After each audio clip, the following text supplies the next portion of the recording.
Менің Марта атты құрбым бұл оқиғаны жақындаған айтып берді.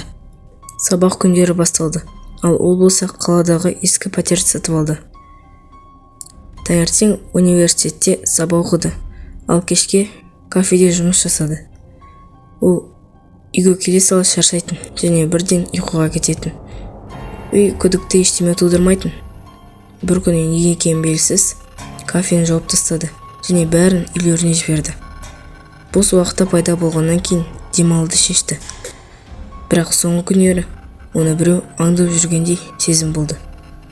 Бір күні ол көрмеген затты көрді.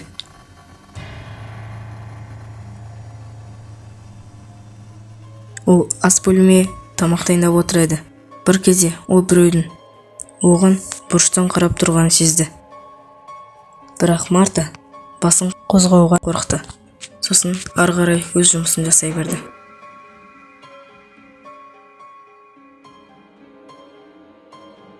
Марта ұйқыға кетті және содан соң ас бөлменің есігі тарс етті.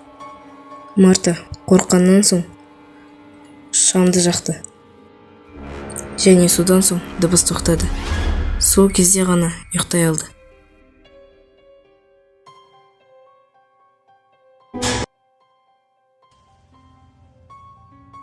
Таңертең қорқынышын жеңді және телефон шықырап отырды және колледждағы бара жатты.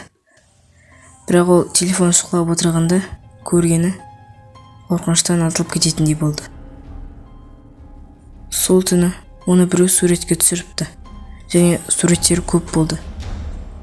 Және ең қорқыныштысы соңында болды. Ол бір мақұлықты көрді. Сосын телефон қызып өшіп қалды. Оны мен жөндеуге апарғам, бірақ оны жөндеу мүмкін емес болды.